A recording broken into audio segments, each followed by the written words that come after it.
Hello everyone, welcome back to our YouTube channel. दोस्तों, कैसे हैं आप सभी लोग? उम्मीद करता हूं अच्छे होंगे और आप सभी की तैयारी भी काफ़ी अच्छी चल रही होगी। दोस्तों देखिए, यहां पर 4 नई अपडेट के बारे में बात करने वाले हैं। साथ ही आप सभी लोगों के जो हमारे पास डाउट्स आए हैं उनको लेकर डिस्कशन करेंगे। बेसिकली रेलवे टेक्नीशियन ग्रेड 3 का जिस भी साथियों ने एग्ज़ाम दिया है तो उनके मेरे पास काफ़ी ज़्यादा डाउट्स आ रहे थे कि जैसे सर हमारी जो पोस्ट हैं 40 तरह की हैं, तो उनमें कुछ पोस्ट ऐसी हैं जिनमें वैकेंसी कम है और जो है उन वहाँ पर जो कंपटीशन है वो ज़्यादा है। तो ऐसे में वहाँ पर जो नॉर्मलाइजेशन है वो कैसे होगा?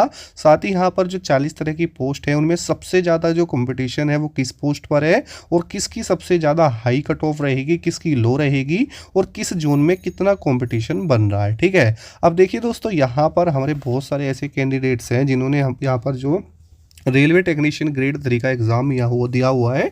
तो वहाँ पर बेसिकली देखो 4 चीज़ आपको समझनी है। पहली चीज़ तो आपको ये समझनी होगी कि भाई देखो, जो रेलवे का ये पेपर है ना, आरआरबी जो टेक्नीशियन ग्रेड 3 है, बेसिकली इसमें आपकी 40 तरह की पोस्ट है जो कि आपको भी पता है। अब ऐसा नहीं है कि भाई सभी जितने भी पोस्ट है सभी की हाई कट ऑफ जाएंगी, ऐसा नहीं है। अब ऐसा भी नहीं है कि किसी पोस्ट की ज़्यादा हाई कट ऑफ चली गई तो किसी की ज़्यादा लो जाएगी, ऐसा भी आपको देखने के लिए नहीं मिलेगा। यानी 1 2 या 4 नंबर तक का डिफरेंस ही आपको बेसिकली देखने के लिए मिलने वाला है। अब देखिए, मेरे पास एक बच्चे का डाउट आया था कि सर मान के चलो कहीं पर वैकेंसी कम है, ठीक है, तो वहाँ पर क्या होगा, नॉर्मलाइजेशन होगा या नहीं होगा? बच्चों देखो, चाहे कितनी भी वैकेंसी हो उस चीज़ से मतलब नहीं होता। जो नॉर्मलाइजेशन है ना, बेसिकली जो वो डिपेंड करता है, उसकी अगर मैं बात करूँ तो वो डिपेंड करता है आपके एग्ज़ाम लेवल के ऊपर। ठीक है, और कितने दिन आपका एग्ज़ाम चला है उसको लेकर। अब ये तो है नहीं कि भाई 40 तरीके की जो ये अलग अलग आपकी पोस्ट है तो उनमें बहुत सारी पोस्ट ऐसी भी आपको देखने के लिए मिलती है जिस पर ज़्यादा हाईयर कंपटीशन रहता है। बेसिकली जैसे आपका मैं बताऊं, आईटीआई में जैसे फीटर हो गया, ठीक है, उसके बाद आपका डीजल मैकेनिक हो गया, इलेक्ट्रीशियन हो गया, उसके बाद यहाँ पर आपका वेल्डर हो गया। तो इस तरह के कुछ ज़्यादा यहाँ पर कंपटीशन होता है क्योंकि ज़्यादातर बच्चे इन्हीं ट्रेड से आईटीआई ज़्यादा करते हैं। ठीक है, तो ये जो 40 तरह की पोस्ट है ना, तो इनमें इसी वजह से कंपटीशन आपको ज़्यादा देखने के लिए मिलेगा। अब देखिए, बहुत सारी पोस्ट आपको ऐसी भी देखने के लिए मिल जाएगी जहाँ पर थोड़ा सा कंपटीशन कम है, लेकिन ऐसा नहीं है ना के बराबर नहीं होगा। क्योंकि वीडियो में आगे बढ़ने से पहले दोस्तों, आप सभी के लिए गुड न्यूज़ है। जितने भी साथी रेलवे ग्रुप डी की तैयारी कर रहे हैं और वो मुझसे पूछ रहे थे सर हमें कोई ऐसी बुक बताओ जिससे हमारी तैयारी और भी ज़्यादा अच्छी हो जाए और हमें वहाँ पर प्रीवियस ईयर क्वेश्चन भी मिले, चैप्टर वाइज क्वेश्चन भी मिले और यहाँ पर जो ट्रेंडिंग क्वेश्चन पूछे जा रहे हैं अभी एग्जाम से वो भी मिल जाए। तो देखिए दोस्तों, मैं आप सभी के लिए आज लेके आ चुका हूँ बेस्ट बुक, जो कि चक्षु पब्लिकेशन की है। दोस्तों, ये कंप्लीट स्टडी गाइड है। इसके अंदर आपको मिलता है 500 से भी ज़्यादा एमसीक्यू क्वेश्चन। साथ ही यहाँ पर आपको जितनी भी चीज़ें मिलती है ना दोस्तों, आपके एग्जाम के पॉइंट ऑफ व्यू से बहुत ज़्यादा इंपॉर्टेंट है और पूछी जा सकती है। साथ ही इस बुक को बहुत ही सरल भाषा में तैयार किया गया है ताकि सारे कॉन्सेप्ट आपको अच्छे से क्लियर हो सके और कैसे पेपर में क्वेश्चन पूछे जाते हैं वो सारी चीज़ें आपको देखने के लिए मिलती हैं। देखिए दोस्तों, यहाँ पर चक्षु पब्लिकेशन वालों की रेलवे की अलग अलग सब्जेक्ट की बुक्स आती हैं। जैसे रेलवे ग्रुप डी मैथ है, ग्रुप डी रीजनिंग है, ग्रुप डी सामान्य ज्ञान है। साथ ही आप चक्षु पब्लिकेशन का यहाँ पर रेलवे ग्रुप डी का प्रैक्टिस सेट भी ले सकते हैं जिससे आपकी तैयारी और भी ज़्यादा मजबूत होगी। दोस्तों, ये आपका कॉम्बो पैक रहेगा। इसकी जो लिंक है मैंने नीचे डिस्क्रिप्शन बॉक्स में दे रखी है, फटाफट जाइए और आज ही ऑर्डर कर लीजिए। कि यहाँ पर मैं बात करूँ तो आपकी 14,000 की समथिंग वैकेंसी है और लगभग दोस्तों 16 लाख स्टूडेंट ने पेपर दिया है। तो कंपटीशन तो अपने आप में अच्छा खासा बन ही रहा है। प्लस में पॉइंट क्या है कि भाई यहाँ पर जो अटेम्प्ट है ना बच्चों का वो काफ़ी ज़्यादा रहा है।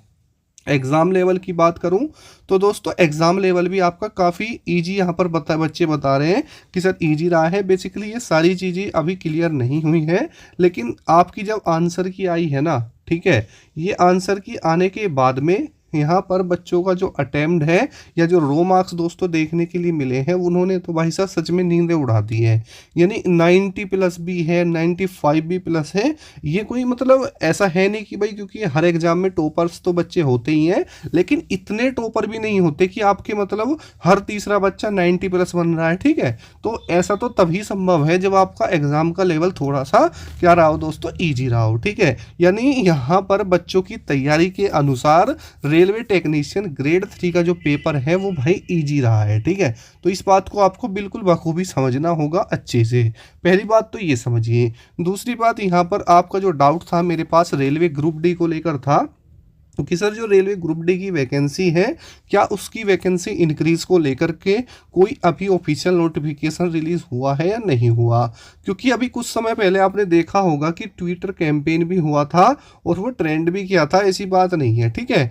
तो क्या वैकेंसी बढ़ी है नहीं बढ़ी, तो देखिए दोस्तों अभी फिलहाल तो ऐसा कोई ऑफिशियल नोटिफिकेशन रेलवे की तरफ से रिलीज नहीं किया गया है कि आपकी 50,000 या 1 लाख ऐसी कोई वैकेंसी का नहीं है, ठीक है। अभी वही आपकी लगभग 32,000 के समथिंग में पोस्ट हैं जो कि ऑफिशियल नोटिस में भी मेंशन है, फिलहाल वही चीज़ है। दूसरी चीज़ ये है कि सर जो ये 10th का और ITI का सिस्टम चल रहा है ये क्या है वो समझाओ। तो भाई अगर आप 10th पास हो तो आप फॉर्म भर सकते हैं। पहले क्या था कि ITI वाले भी अप्लाई करते थे और उनका जो है पिछली बार देखा गया था कि कुछ कट ऑफ अलग भी थी। बट दोस्तों इस बार ऐसा बोला जा रहा था कि ITI को हटा देंगे, सिर्फ 10th वाले ही फॉर्म भर पाएंगे। तो इस तरह की कुछ चीज़ें हैं, तो उसको लेकर भी कोई मैं बताऊं ऑफिशियल नोटिफिकेशन नहीं है कि भाई ऐसा कैसा हुआ है, तो आपको थोड़ा सा वेट करना होगा उसमें भी, है ना। अब देखो मैं आपको बताऊं, तो अब आपके सामने दो चीज़ रह जाती है। पहली तो ये कि भाई देखो जो हो गया उसको छोड़ दो, जैसे भी आप कर रहा है कोई दिक्कत नहीं है। अब आपके सामने देखिए यहाँ पर ग्रुप डी का पेपर भी है, ठीक है, और यहाँ पर RPF का पेपर भी आपका स्टार्ट होने वाला है बहुत जल्दी, NTPC भी है ना। तो इस तरह की बहुत सारी वैकेंसी अब आपके सामने है, तो आपको इन पर फोकस करना है बेसिकली, ठीक है। तो मेन बात क्या है कि कोई भी एग्जाम हो जो उसकी कट ऑफ डिपेंड करती है ना उसके एग्जाम लेवल पर, वैकेंसी पर, सिलेक्शन प्रोसेस पर भी करती है। और रेलवे टेक्नीशियन ग्रेड 3 का जो सिलेक्शन प्रोसेस है ना वो थोड़ा सा टफ है, आपने देखा भी होगा, क्योंकि यहाँ पर 1:1 का ही यहाँ पर जो दोस्तों ज़्यादातर रेशियो रहता है, ठीक है। तो वो चीज़ है। बाकी अगर मैं बात करता हूँ तो अगर आप PCM ग्रुप से हैं, ठीक है, तो PCM में तो थोड़ी सी हाई कट ऑफ जानी ही जानी है क्योंकि वैकेंसी कम है, तो लगभग 85 प्लस होना चाहिए। उसके अलावा दोस्तों अगर मान के चलो आप ITI से पूछते हैं तो ITI में थोड़ी सी वैकेंसी ज़्यादा है, तो लेकिन उसमें चीज़ें सारी वही रहेंगी। बाकी जो भी है आपके सामने है, रिजल्ट आ जाएगा बहुत जल्द, क्लियर हो जाएंगी। बस आपके जितने भी डाउट हैं उनको आप कमेंट सेक्शन में ज़रूर पूछना, और जो भी आपके वैकेंसी से रिलेटेड थे और आपके ITI से 10 से रिलेटेड थे वो मैंने आपको बताया। तो मिलते हैं नेक्स्ट वीडियो में। जय हिंद, वंदे मातरम दोस्तों।